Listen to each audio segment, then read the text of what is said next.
All right, today we're tackling a really unexpected connection, how a country's immigration policies can actually make its housing crisis worse.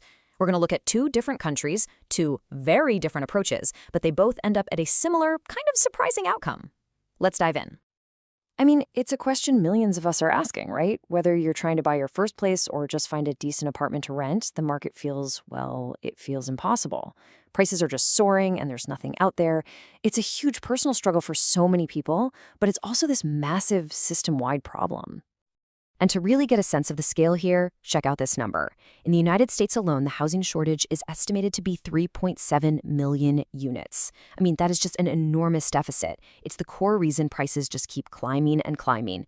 So what's the fix? Well, the simple answer, the one everyone says, is just build more houses. But that's where our story really begins. Okay, so let's start with the supply side of things, and we'll focus on the United States for a minute. If you're going to close a gap of 3.7 million homes, you need a massive workforce, right? But here's the problem. The construction industry is facing a severe labor shortage. It's slowing down projects, it's driving up costs, so who are the people actually building these homes? Well, take a look at this.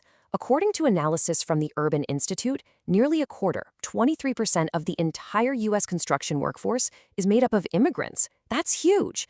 They are absolutely essential to the industry's ability to build, well, anything. But hold on, because there's another layer to this story.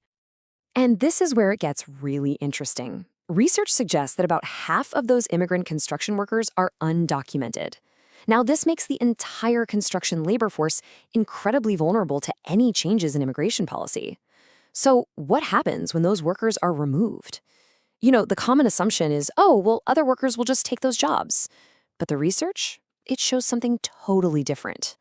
And this leads to a finding from the Urban Institute that's, well, it's pretty counterintuitive.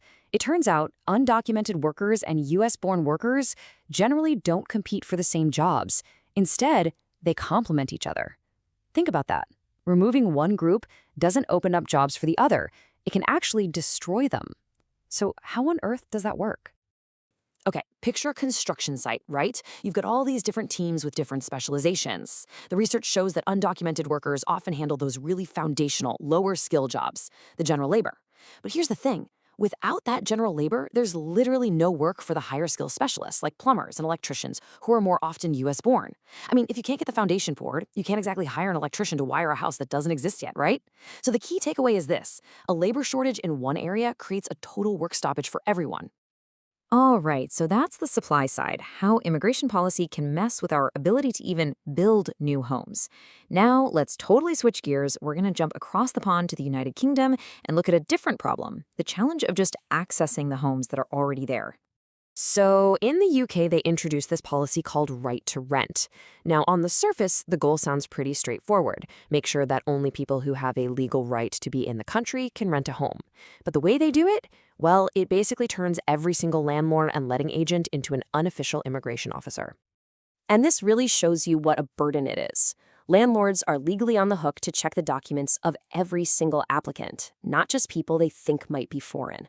They're expected to know how to verify all these different types of documents, report any problems, and get this, if they make a mistake, if they mess up and rent to someone they shouldn't have, they're facing massive fines, thousands of pounds, or even criminal charges.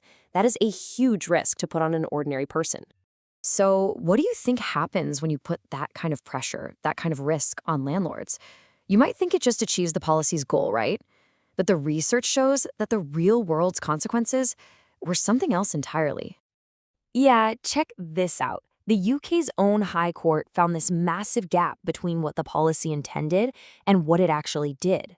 The goal was to stop people without legal status from renting, but the reality was widespread discrimination.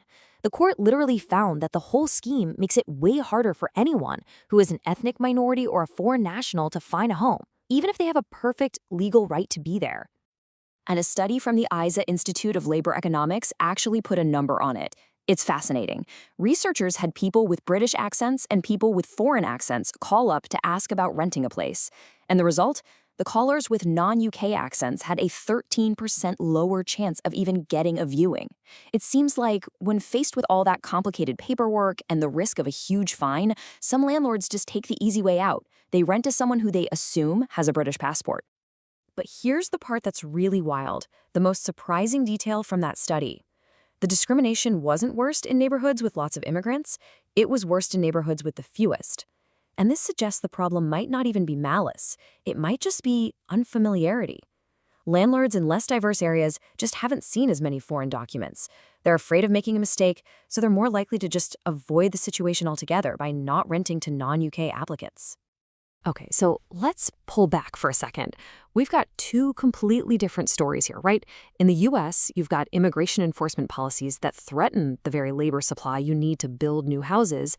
And in the UK, you've got a policy that turns landlords into immigration agents, which creates these huge barriers to just getting into a house that's already built.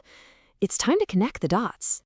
So what this all boils down to is that there are two clear pathways for how immigration policy can accidentally make a housing crisis even worse. Path 1, you shrink the workforce that builds new homes, which crushes your supply.